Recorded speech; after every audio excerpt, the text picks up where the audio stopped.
Thank you for tuning in to the Ulimuseum podcast. I'm Winnie Hour, your host. Today we're here with Kenneth Montague. He's going to talk to us about the exciting world of art collecting. Hey, Kenneth how are you? is Kenneth is a Toronto-based art collector and also the founder and director of Wedge Curatorial Projects, a non-profit organization which promotes alternative perspectives on community and culture. Thank you so much for joining today, Kenneth. How are you doing? Just fine. Everything's great here in Toronto, and I wish you could see the beautiful sun, which you probably can't see because you're in London, where there is no sun. But no, Do you that's know not true. what? Surprisingly, the sun has just come out. Oh, I So stand we had corrected. I great stand weather corrected. over the weekend, and you could just see lots of people out in their shorts and lack of tops. So there you go. Well, good for you. Good for you. It's actually Canada Day here, our national holiday, the Oh, yeah, July 1st, which is why I've got the red and white on our national colors. So happy right here. Canada Day. So what's the tradition? What do you do on Canada Day? There's a big concert, a kind of Glastonbury, Woodstock kind of thing that's at on Capitol Hill and Parliament Hill, are sort of Parliament buildings in Ottawa, our Okay. capital city, and a lot of Toronto artists, musicians, and so forth will be taking part in that. We all watch it on television remotely. It's kind of become the sort of go-to event. But there's a lot going on in Toronto this weekend. It also happens to be Pride weekend, so there was a gay pride parade yesterday that the whole city took part in, and it's a month away from my wedding in Toronto, so lots is going on. Lots is Sounds happening. sounds super exciting. Sounds very, very exciting. I wish I was in Toronto. Yeah, which you were into. So we would like to cover the what, the how, and the where of art collecting. So why don't we Yes. start with a bit of background? Do you remember the first piece you bought and why? Why did you purchase it? Yeah, I do actually. In terms of serious art in the collection, and not just some little things that I might have picked up at the odd show when I was at university. I guess the first important piece was a photograph, and the photograph was by the African American artist James Van Der Zee, and it's that famous image of the couple in raccoon coats, and that's in Harlem on the Harlem Renaissance in the 1930s, and it's a photograph that I'd seen when I was a 10-year-old, Oh uh, wow. which was really great. I remember it from when I was a kid in Detroit. I was born and grew up in Windsor, which is the southernmost Canadian city, maybe 4 hours west of Toronto. My parents are Jamaican immigrants, and we sort of grew up like a little island. There were maybe one or two other Jamaican families in a city of over 100,000. And Detroit was this sort of bastion of black culture and Motown music, and into the 70s with Black Power movement. And they had this great institution, Detroit Institute of Arts. Yep. And yeah, we used to go over there. My father was studying, doing a master's in industrial arts. And my mom who's a dietitian, she would take us on her day off on a Saturday, and we'd all sit, like the three kids, in a library and, study things, or we'd go to see a sports event. And sometimes we'd go to that DIA and check whatever exhibition was on. And I can remember seeing that work, how it just spoke to me. Yeah. It was extraordinary. I mean, for a kid to see this thing and to kind of rethink Black American history. It was certainly not what I was learning at school, like seeing this possibly sophisticated couple, Absolutely. in front of this brownstone with their beautiful car with the white wall tires. And for me, it was a new vision. It made me sort of dive into that focus, Black identity, with my art collection as time went on. Okay. So you noticed this photograph first time when you were 10 years old. So when did Right. you end up acquiring it? What was the time gap between the first time you saw it, fell in Well, love, and then well, the next time you saw it again and decided to right, right. buy Well, when I was 12, no, that's not true. When I it? was yeah, when I was maybe 30, and a dentist in Toronto, I studied at University of Toronto, and had sort of worked the first 5 years or so building up a practice, and hadn't been collecting art yet. But I had an opportunity it was the late 90s, to sort of open a gallery in my home. We called it the Wedge Gallery because it was a wedge-shaped space, but also this double meaning. It was kind of intended for artists. I was trying to wedge into the mainstream of contemporary art. So it became this sort of well-known spot in Toronto that focused on artists that were exploring Black identity. And one of the first shows we had in 1999 was James Van Der Zee. We brought the work up from New York.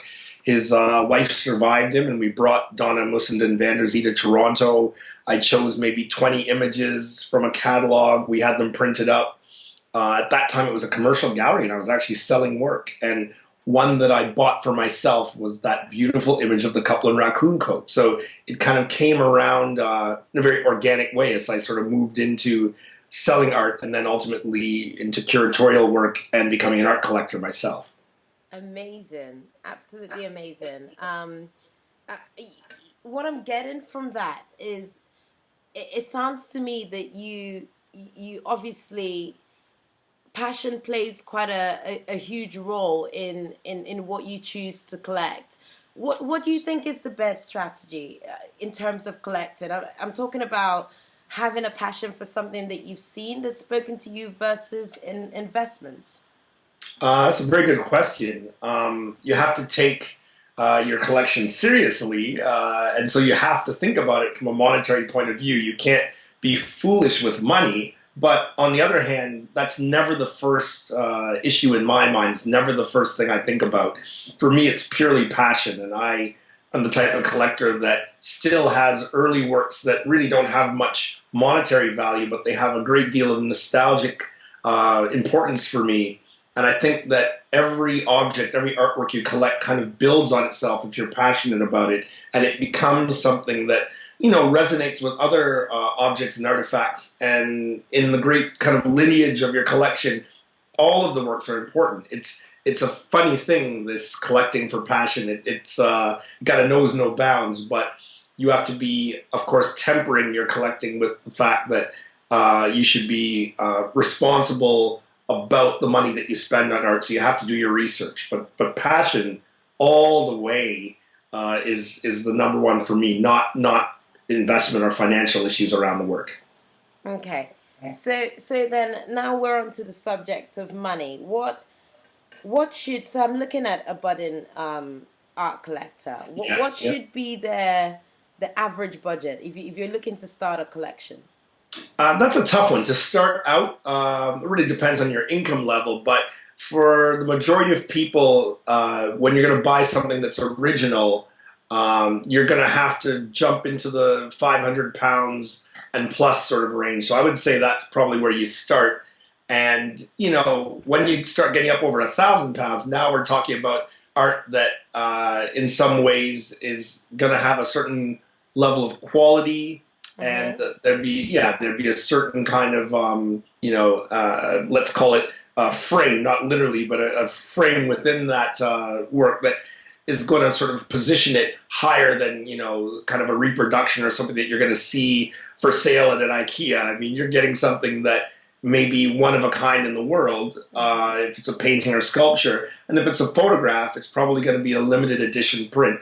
So Mm-hmm. yeah, you're going to have to be prepared to spend at least 500 pounds to sort of move into that world. I think it's easy to start a collection with $100 to 100 pounds, and that's how I started. I started quite reasonably with work, but found very quickly within the first year or so that in jumping to that level of say 500 pounds, you're into something that's much more considered I in terms see. of how it's made, how it's presented. You're into work that might be at an exhibition or in a gallery system where there's some research behind it, some writing, critical writing, and you've got something that really has much more of a value. So yeah, that would be probably where I'd start, around 500 pounds for a serious attempt at getting into art collecting. Okay. Sounds really really useful actually. Is it then just so then looking at kind of the fact that you need to almost ensure that you're making a considered purchase. Is it then Yes. important to choose a specific niche, as you've done with works focusing on Black identity and African diaspora, or is it all right to just have a general interest across a variety of areas? Another good question. I would say that for myself and for most collectors that I know, it's important to have a focus in your collection, like to think about how the work builds on itself. And for that reason, I do think that a specific niche is important. I think that when you're kind of collecting all over the place, sometimes early on you're missing out on, the important storytelling around art. You're sort of kind of more motivated by strictly beauty or strictly price. I think that these are not great indicators about something that's going to have meaning for you over the long term. For me, it's about representing yourself. This is the kind of collector I am. I'm looking for things that speak to me in a very personal way. So there's no way that I can collect outside of a niche. For me, it's about Black identity, and it's from my own search for self. So I would say that for myself and for a lot of young collectors, the collection will have more meaning for you if you kind of focus and make it a certain niche that speaks to you rather than just this is the hot thing, this is the trendy artist for this moment. I don't think that's a good way to go. You've just kind of made the perfect segue into my next question. Are trends irrelevant then? A lot of people are talking about art originating from China. Should we all start learning about that and focusing on that? Or it sounds like from what you're saying that perhaps not. Yeah, I really don't think so. I think that you collect what you love, and if it ends up that the artwork becomes something that people start talking about, you may find yourself suddenly, with a collection that other people find valuable. But if you yourself love the work from the start, I think it's all about believing in yourself. I mean, I'm going to say from personal experience, this is what happened to me. I was collecting identity art, which was really seen as something very gauche and sort of very 1980s, and the kind of artists early in my collection were like Glenn Ligon and people that from England like Joy Gregory and others that I think in a lot of ways the art market had sort of thought, oh, these artists are not doing anything anymore, they're past their prime. And very interestingly, just about 10 years into my collecting and sometime in the turn of the century and sort of moving into the new millennium, the art market started to catch the wave of all things African and diasporic, and suddenly stories of immigration and art that featured tropes of race and family and memory suddenly became talked about.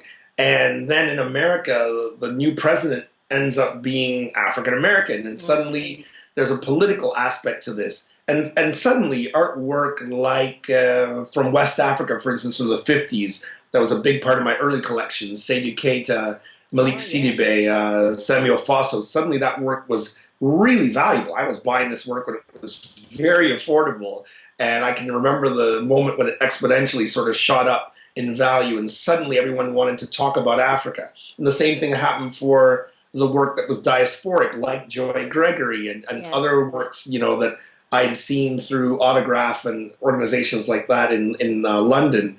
Work like that I bought early on, Horace Ove and Vanley Burke, Clement Cooper. Suddenly that work was really, really in vanguard again and talked about. And, I just think it's really funny to me because it always had meaning for me. It always had a special place for me about my own identity and thinking about the work through that filter. So it wouldn't really have mattered to me if the rest of the world never caught on. And it is validating and it's great for the value of the collection, but really, it was a personal journey for me that the artwork provided, and the process, the search for it, the research around it, what I learned, the scholarship has been enriching. And I don't think that it really, in the end, matters that much to me that suddenly, you're seen as an authority on Black identity in contemporary art. Hey, it doesn't really matter in the end. I've got something that I've built up that enriched my life and hopefully will enrich the lives of others through our curatorial projects. It's not really about it. I caught the trend and isn't that great? I'm not really into that aspect of it. I see. No,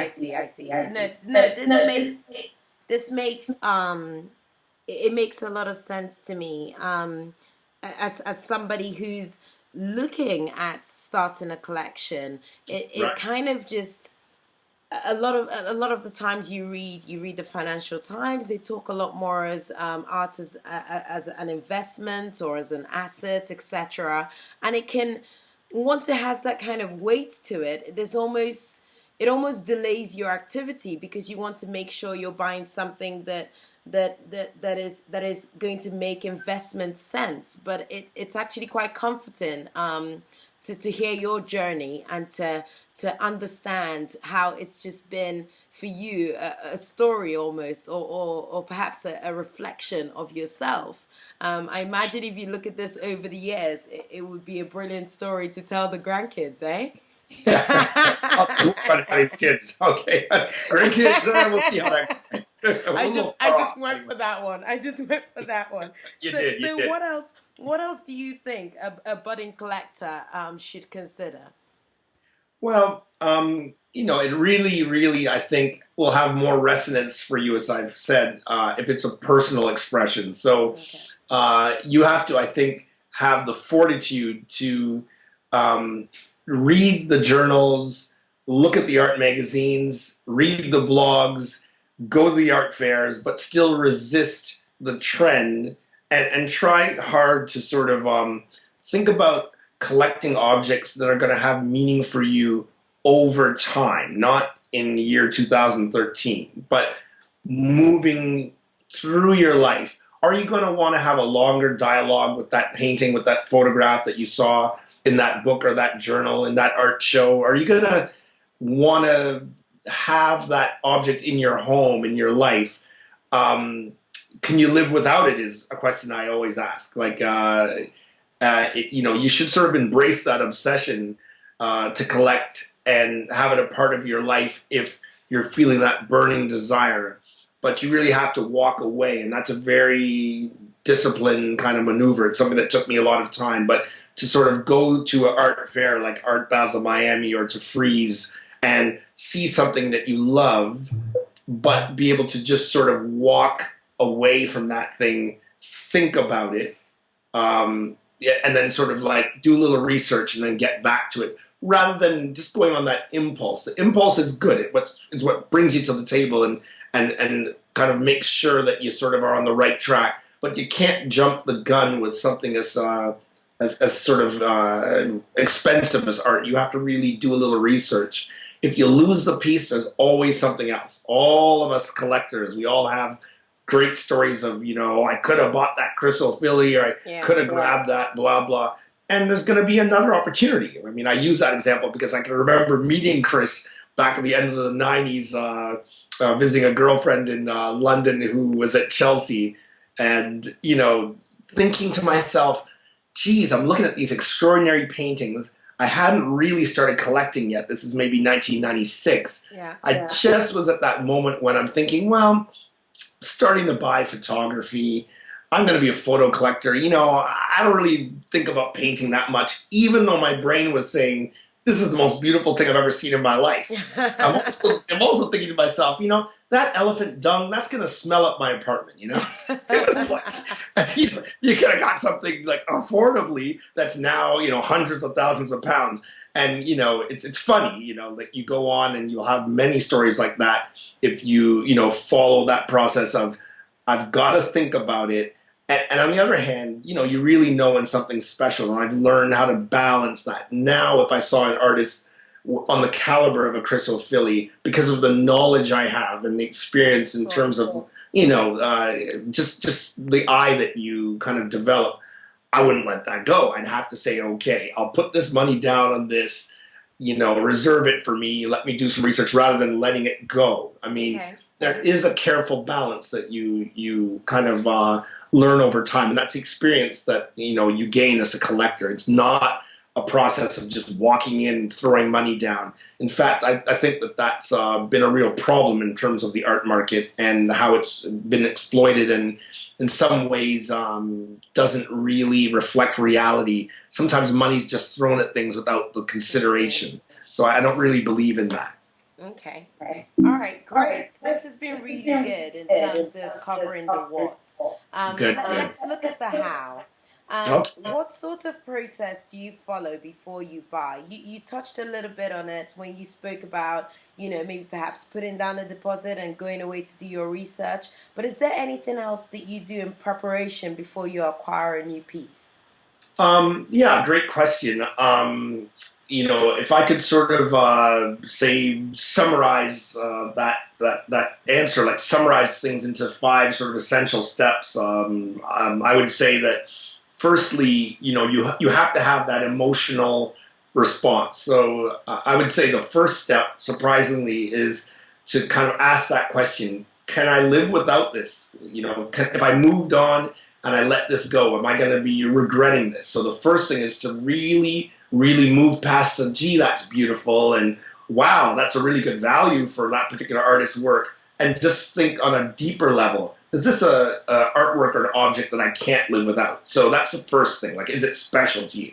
Okay. So, and then secondly, you really do have to do some research. The best thing, if it's possible, is to actually meet the artist and do a studio visit. It's not always possible, but I found in building my collection, having a personal relationship with the artist is not only valuable in learning about that particular artwork, but it's enriching, and you start making deeper connections amongst the other artists and artworks in your collection. So having that personal having that personal connection to the artist, I think, is a valuable second step, if it's possible. And then thirdly, I feel like the research part really has to come into play now. So, that third step would be to start learning about the particular artwork, how it sort of relates to that artist's greater body of work. And you can do that these days so easily by visiting blogs and going to the history of the artist, just putting their name into Google and seeing what art shows they were involved with. Try to look for some critical writing about the work. And again, it's not about looking at it as a popularity contest. It's about, does this work have some sort of pedigree? Does it fit into the great scheme of things in terms of the direction of your own collection, in terms of where you want it to go, and in terms of the history of art? Is it important? Or is it something that is just a whim for you? And maybe that's something that you have to reconsider. So that third step about doing the research is critical. I think, fourthly, that it's time to start talking to, the person you're buying it from. And that's usually on the level of an art collector, the gallery, or the artist representative. And I try not to engage in that conversation right away. I try to do those first three steps so that I have a little bit of knowledge. So, you don't come across as being a complete novice and they won't take you seriously. Because, of course, there's that strange kind of culture of the art world where if you say the right things, and I'm not talking about the right verbiage, I'm really talking about if you appear to know a little bit about the artwork or the artist, suddenly the door is open and that person can really, really engage with you, take you a little more seriously, and might even, in the end, see that you're someone that they want to work with and may give you a discount on that artwork because they see that you're putting together a collection where it really fits and they don't want to lose that sort of opportunity. So I find that doing that research, doing those first three steps, and then getting in contact with the gallery is probably the best way to go. Okay. And and then finally, that last step in terms of the process of buying is really now looking at the monetary thing. And that requires another kind of research. This isn't about the scholarship around the work. This isn't about the pedigree. This is really now just like looking at it as an investment. That last step is where you sort of go, okay, I'm buying a painting from an artist like Lynette Yadimboachi or something. It's just an example because she's someone whose work I bought several years ago from an art fair. And I could see the beauty in the work, and already she'd reached a level where things were selling out even that day. And then you have to really think, okay, is this the right price point and value for the work? It may be, it may not be. And you have to then make that decision. Can you wait and maybe get another work that's more appropriate to your budget or your collection now that you've seen that it's an artist who you love, who fits the rest of your collection?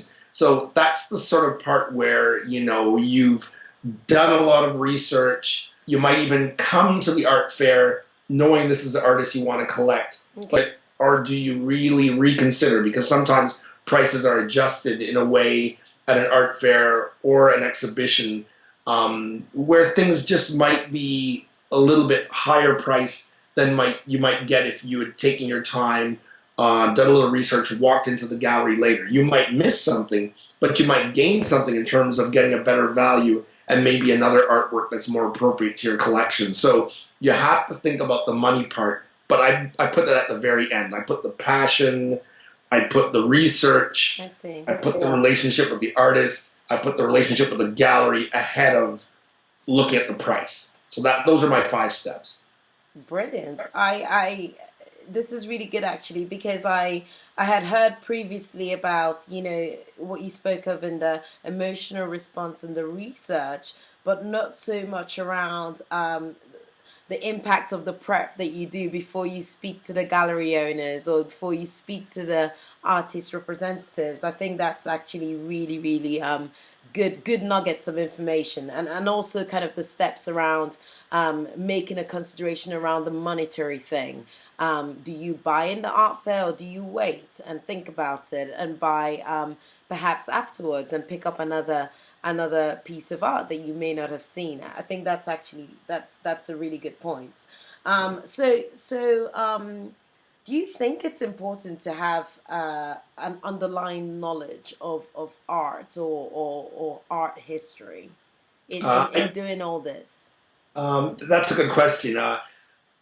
Yes, I think there's a certain level of knowledge that you should come to the table with. I don't think that you should be getting into collecting in a serious way without doing a little bit of reading and gaining a little bit of knowledge around art history. And it could be as simple as taking a survey course, you know, history of art, which I did many years ago.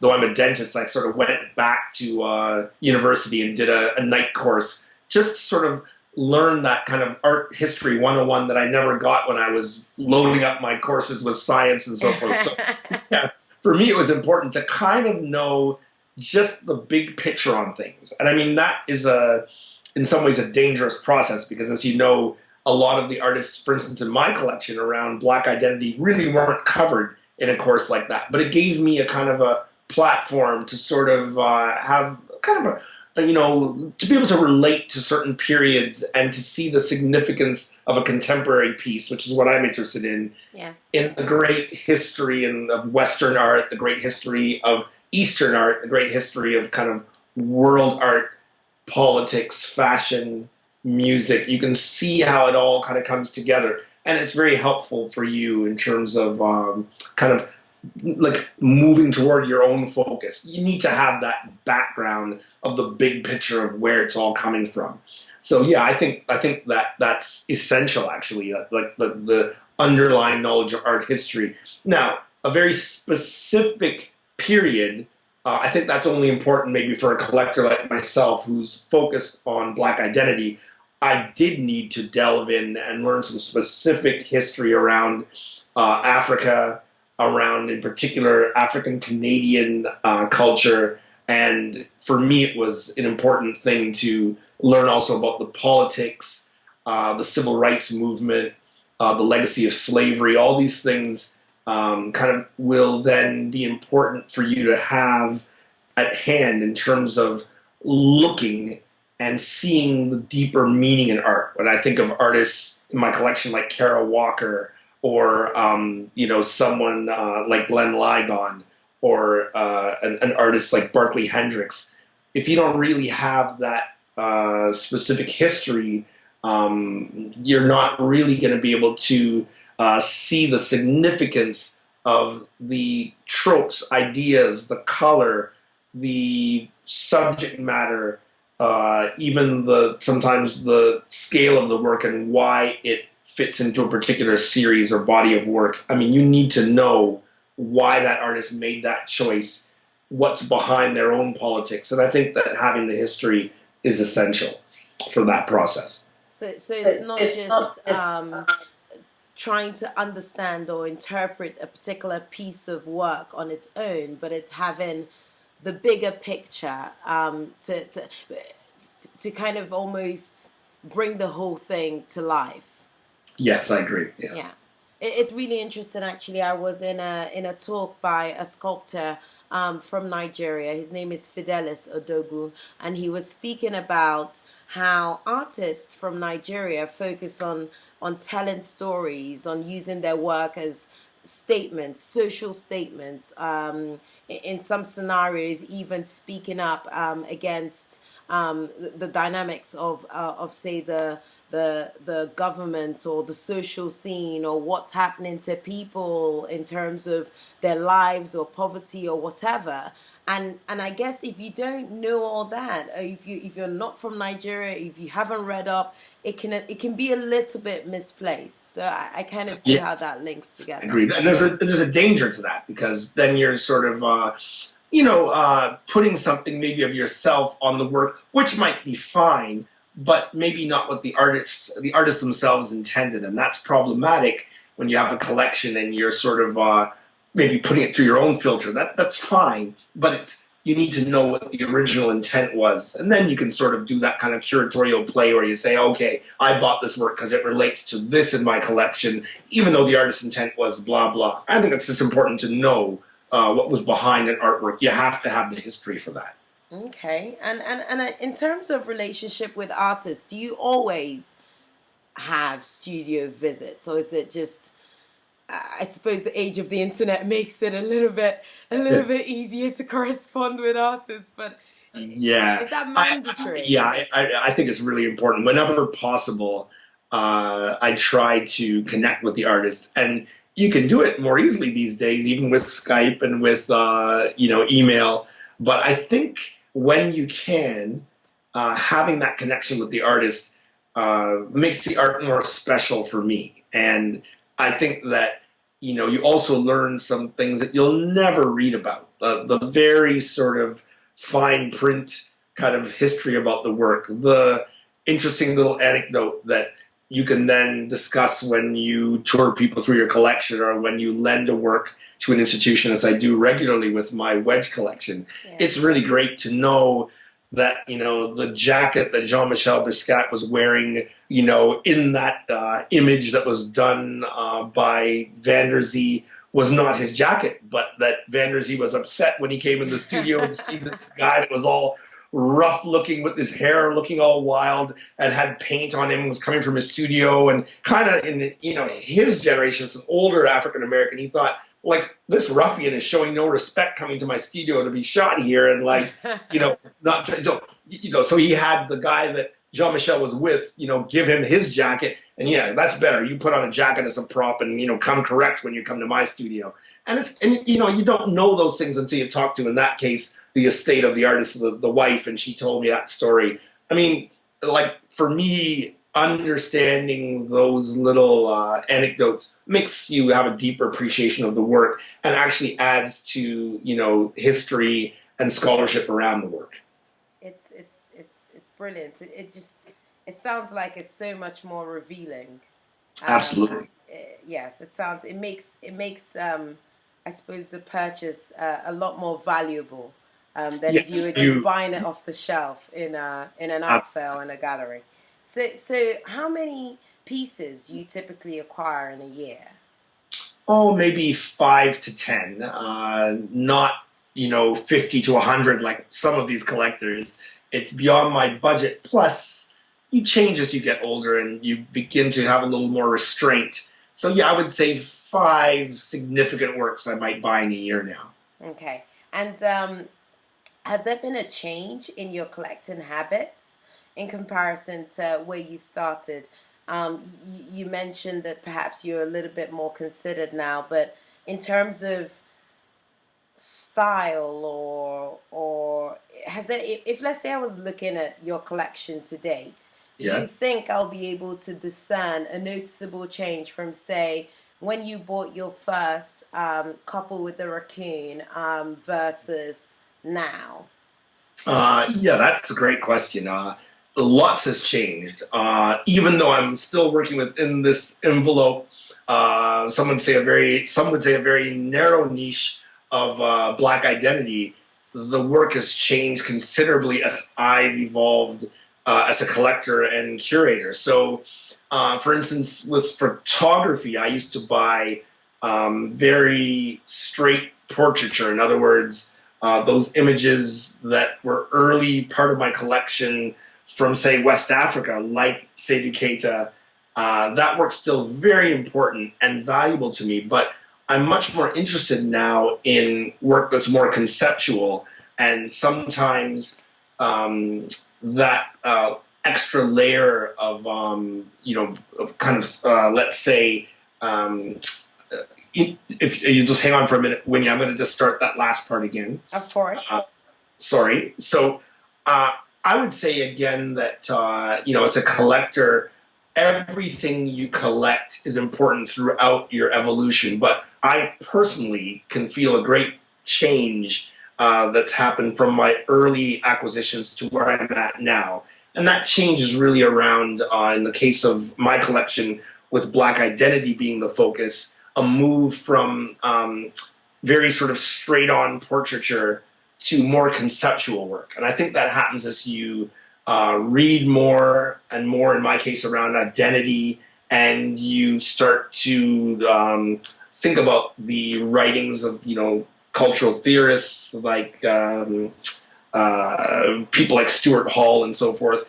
It kind of moves you into a different frame of mind where, as a collector, you become interested in new ideas around art, and you can't help but start thinking more conceptually. So it affects what you're interested in as a collector, what you want to kind of live with, what you want to have a longer dialogue with. So for me, that's been a big change. Also, I feel like for me, I've evolved to a point where I try to buy less work, but with greater quality. So less quantity, more quality, and more bodies of work. In other words, I like to buy, if it's affordable, if I can do it, all 10 of those photographs. I think of kind of artwork that in photography you call a body of work, where you've got a series of work that's related. I used to only say buy one kind of image from that and think, okay, that's great. And I realized later, when you can, it's very important to the artist, to the storytelling, to the truth of the work, to try to acquire more than that one, but a series, and when possible, the entire body of work, because then you get the full story, and you also have to think about the legacy of the work. In a lot of ways, it was meant to be together. It's the way an institution would buy the work with their often unlimited budgets. For me, as a guy who is not a major collector, but has a major interest and passion in the work, I sometimes wait now and will forego buying work that I think is okay, interesting, and wait for work that I think is absolutely killer, and wait for me to be in a point where I can afford to buy, all 10 of those photographs from that particular series. And then you really, really have something that enriches your collection and also has legacy, because one day you might be giving that to an institution, or in some ways kind of making that work kind of have a kind of a life beyond your own. And you want to have that work together whenever possible. I think it's a change that's a good thing, and comes with experience, and comes with obviously a certain income level where you kind of evolve to, okay, I'm ready to sort of make a major purchase of this entire body of work.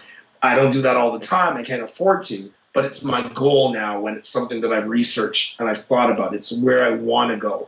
I want that whole story, not a little piece of it. Yeah. So I think that's probably the biggest change. So you're maintaining or attempting to maintain the integrity of the work as it was intended. Absolutely. So let's talk where. What are the top three places you would recommend to budding collectors for acquiring new art? The top three places. Well, certainly you got to think about exhibitions. And when I say that, I mean both public institutions, the Tate in New York, the Museum of Modern Art, the Met, the Whitney, the New Museum, where I live in Toronto, the Power Plant Contemporary Gallery, the AGO, the Museum of Contemporary Canadian Art. These are places that have really enriched my kind of process of seeing, my knowledge base. You get to see a lot of art in kind of one place and see when you look at the collection how it relates to other works. So I think that's an invaluable thing. As a collector, you have to gain knowledge, and you gain that knowledge for free by, or next to free by going to these institutions that are open to the public. Also, of course, there are, group shows that happen where you can sort of get a lot of work that might have meaning for you in one shot. I think of a show earlier this year in 2013 that was at the Whitney Museum of Art in New York called Blues for Smoke. And that show had work in it as diverse as paintings by Glenn Ligon and Barclay Hendricks. There were videos by Richard Pryor, and even a newish hip-hop, post-hip-hop group from America called Shabazz Palaces that I'd only heard of sort of maybe tangentially. And after that, and being so riveted by a video I saw at an art show, I then bought an album, went online, saw some videos, and kind of got into a whole other way of thinking about hip-hop, for instance, from a show that was using blues as this sort of major idea or trope to sort of look at the kind of, evolution of contemporary art, through the prism of the blues. And I mean, that's an enriching thing for a collector to see artists that are maybe in their own collection kind of arranged and put together in new ways, telling new stories. So for me, the museum experience is invaluable. I would say, the top three places, well, certainly the gallery system, and that includes commercial galleries as well, and those wonderful shows. Okay. But the second way would be online, and visiting the various art journals. There's so much you can get for free now by subscribing to, eFlux and, all the various, blogs and kind of well-curated kind of news items that are available for the taking. So that's been a great ongoing thing for myself and most collectors. But then thirdly, the top three places that I'd recommend, you'd have to then get out and go to art fairs. And art fairs are important, not so much for the social aspect, which you can get anywhere at any event, but it's more about seeing a whole lot of good stuff, sometimes bad stuff, but a lot of new work in one place.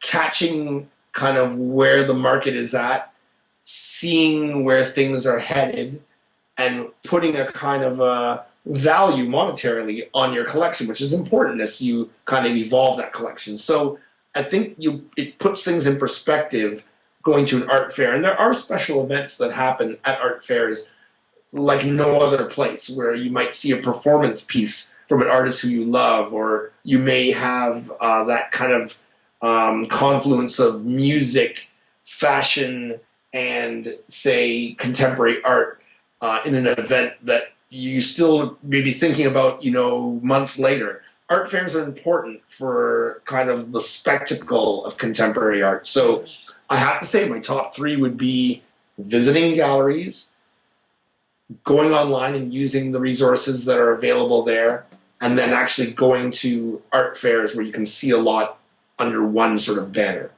Okay, brilliant. Sounds like I'm going to be busy for the rest of the year. Well, you How live in London where you can get it all and see it all and a lot of that for free too. So you're in one of the great art cities on the globe. you are so right, because every time I travel and I want to go to specific exhibitions, it always kind of I'm often taken aback when I realize it's actually quite expensive, and I'm actually spoilt in London. Yeah. So it appears it's at our doorstep over here. How about places to avoid? So I'm going to tell you a story. I was in Barcelona last month, and I saw the most striking work by an ink artist, a Catalonian artist. Okay. Gorgeous, really amazing. Reminded me of some of the stuff that Picasso was doing in his Cubism movement, and I bought it. It wasn't terribly expensive, but I loved it, and I went for it and I purchased it. I even practiced my Spanish in the process. But I got very excited, and I came back home, I started research and tried to find that information about the artist, but I couldn't find anything. Right. So I started to think, are flea markets not perhaps a good place to buy this kind of stuff? That's a really tough question. Well, you're asking the wrong person because I kind of go everywhere and I think it's all fair game. I mean, I have to tell you that I was asked to curate a show at the National Museum of Art in Durham, North Carolina. And my good friend Trevor Schoonmaker, who's a fantastic curator there, who's brought Barclay Hendricks into the world and, kind of positioned fellow Kuti as a, important kind of artist, contemporary art, not just musician, and has done other great shows. He's the one that sort of pulled me into, bringing a show that featured work from my collection into that great institution. And in that process of putting together a show, it was called Becoming, that featured work that was sort of thinking about Black identity in various kind of tropes and eras. I found that looking at my collection, that process was very valuable for me, and I started thinking, okay, you've got work that everybody knows about that they're going to want to see, like work from Jamel Shabazz, or work from Zanelli Maholi and other artists who are sort of out there and bigger names. But I also had to say it was a time to look at some stuff that I bought at flea markets. I had work that was anonymous, an unknown photographer, but beautiful black and white images of African Americans kind of at work, at play, on Coney Island, at the Eiffel Tower, or kind of these photos that I bought at the Brooklyn Flea in New York for maybe $3 an image. That once you sort of kind of arrange them, clean them, frame them properly, told some really important stories that were essential for that particular show.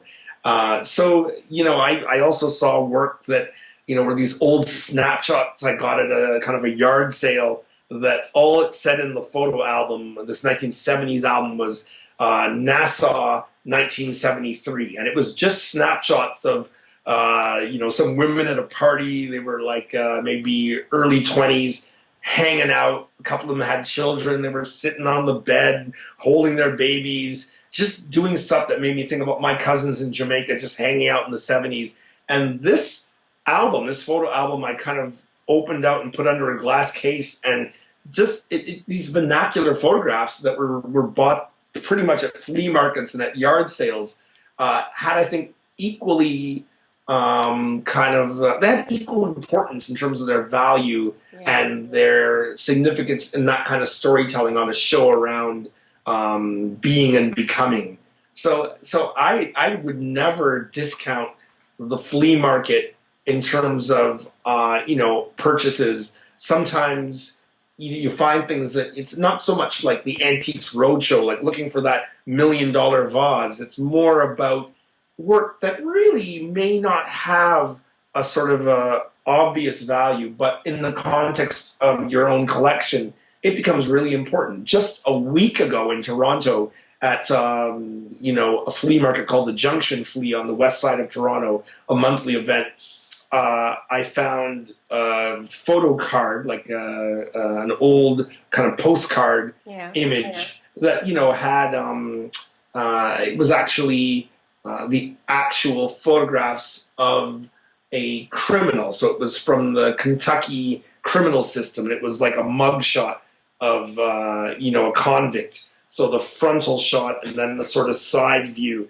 And I have some of these that I bought at auction from the Texas prison system of these young black men, and their hair is sort of coming up in a kind of a comb like a rooster. And it sort of was this look at the time of the sort of tough guy criminal look, the way maybe now it's, drooped pants and sort of, a do-rag or whatever the prison look is at the time. So it's interesting to see how that kind of prison, not fashion, but the sort of way one would present themselves for that tough guy look kind of changed over the years. Then I saw this image at the Junction Flea in Toronto the other day that was super cheap. I mean, I paid $5 for this image, and it was a photograph of, a white guy at the same era, and a lot like Elvis, he had his hair done in that same way, sort of, I'm going to be like the tough black guys that are in prison, and it really, you can sort of tell these stories and put things together, in your own collection, acquiring work from a source like a flea market. So I gotta say, don't look past anything. Don't discount things. It's all in the mix. Okay. Really good. Really good. So we've covered, we've covered the gallery system, research with art journals, art fairs, and of course, flea markets. Are there any other resources? Have we left any stone unturned? Well, I'm an old school guy. I mean, I like newspapers, and I have to say one of my great pleasures in my life over many years, since I was a young guy at university, has been, reading that New York Times every Sunday. I mean, here in North America, that's like a tradition for us, and you've got your great newspapers in London as well. And I do enjoy Observer and Independent and other British journals, but I have to say, the consistent quality of the writing around art in the New York Times has been a great thing, kind of waiting for that moment on Sundays where you sort of look at a particular artist and get a kind of an overview. And then from there, I might get on my computer and dive in and start learning a little bit more. And ultimately, you might buy some journals or critical writing around that artist. But it's a great place to start. I also think that there are certain art journals and magazines that have remained excellent in their quality, even as magazines and publishing is sort of going on the wane. Magazines like Art Forum and Frieze, for instance, from London, I get monthly, and I think they've been enriching and continue to really be a great critical voice in contemporary art. And, finally, I have to say, you kind of have a responsibility as a collector to, I think, to share your knowledge and in some ways be influential and promote the artists in your collection, not for the value for your collection, just because they're important to you and you think these artists should be important to others. So I'm always promoting artists who I love when I'm on committees and various kind of organizations. Lately, I was asked by the Tate to be on their Africa Acquisitions Committee, which is a great honor and also a great opportunity to share knowledge about my beloved African-Canadian artists and to learn about other kind of African diasporic artists and traditions. So, we have a yearly meeting outside of London. We have one during Frieze in October in London, but also, in a country of our choice in Africa, we'll meet. So we were in March of 2013 in Lagos and had an opportunity to do artist visits. I met people like Bruce